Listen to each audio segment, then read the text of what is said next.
आज मैं आपको क्लिनिकली एबीजी देखना सिखाता हूँ। इसमें हम टोटल 5 स्टेप पर बात करते हैं। फर्स्ट स्टेप आता है पीएच चेक करना। ब्लड का नॉर्मल पीएच होता है 7.35 से 7.45 के बीच में, बट जब पीएच कम हो जाए तो वह एसिडोसिस की कंडीशन होती है और पीएच बढ़ जाए तो वह एल्केलोसिस की कंडीशन होती है। सेकंड स्टेप में हम कार्बन डाइऑक्साइड चेक करेंगे, जिसका नॉर्मल रेंज होता है 35 से 45 mmHg। ध्यान रहे कि कार्बन डाइऑक्साइड रेस्पिरेटरी कंपोनेंट है, इसलिए जब इसका रेंज बढ़ जाए तब वह रेस्पिरेटरी एसिडोसिस की कंडीशन होती है और जब इसका रेंज कम हो जाए तो वह रेस्पिरेटरी एल्केलोसिस की कंडीशन होती है। फिर हम बाइकार्बोनेट चेक करते हैं, जिसका नॉर्मल रेंज होता है 22 से 26 मिली इक्विवेलेंट पर लीटर। ध्यान रहे कि बाइकार्बोनेट एक मेटाबॉलिक कंपोनेंट है। यदि इसका रेंज कम हो जाए तो वह मेटाबॉलिक एसिडोसिस की कंडीशन है और इसका रेंज बढ़ जाए तो वह मेटाबॉलिक एल्केलोसिस की कंडीशन है। चौथा स्टेप है एबनॉर्मेलिटीज चेक करना। यहाँ तक तो हमने समझ लिया कि यदि पीएच का लेवल कम है, कार्बन डाइऑक्साइड का लेवल ज्यादा है तो वह रेस्पिरेटरी एसिडोसिस की कंडीशन है। पीएच कम है, बाइकार्बोनेट कम है तो मेटाबॉलिक एसिडोसिस है। पीएच ज्यादा है, कार्बन डाइऑक्साइड कम है तो रेस्पिरेटरी एल्केलोसिस की कंडीशन है। पीएच और बाइकार्बोनेट दोनों बढ़ा हुआ है तो मेटाबॉलिक एल्केलोसिस की कंडीशन है। पांचवा स्टेप में हम कंपनसेशन चेक करते हैं कि बॉडी क्या अटेम्प्ट कर रहा है पीएच को फिक्स करने के लिए। जैसे रेस्पिरेटरी एसिडोसिस की कंडीशन में बाइकार्बोनेट का लेवल यदि बढ़ रहा है तो किडनी कंपनसेट हो रहा है स्लोली। रेस्पिरेटरी एल्केलोसिस की कंडीशन में बाइकार्बोनेट का लेवल कम हो रहा है तो किडनी कंपनसेट हो रहा है स्लोली।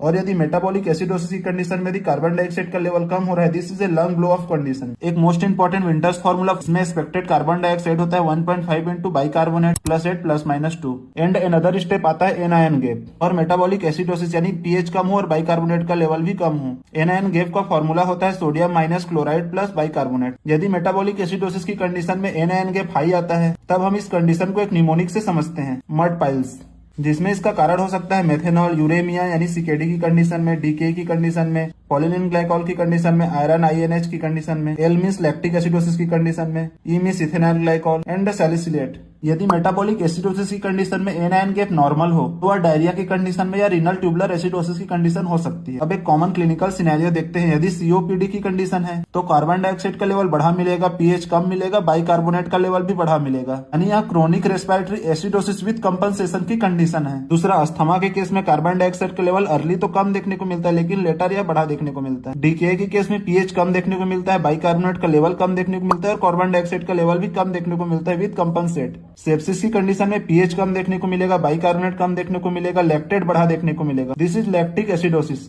वोमिटिंग की कंडीशन में पीएच बढ़ा देखने को मिलेगा, बाइकार्बोनेट बढ़ा देखने को मिलेगा, this is metabolic acidosis. Anxiety की कंडीशन में पीएच बढ़ा देखने को मिलेगा, कार्बन डाइऑक्साइड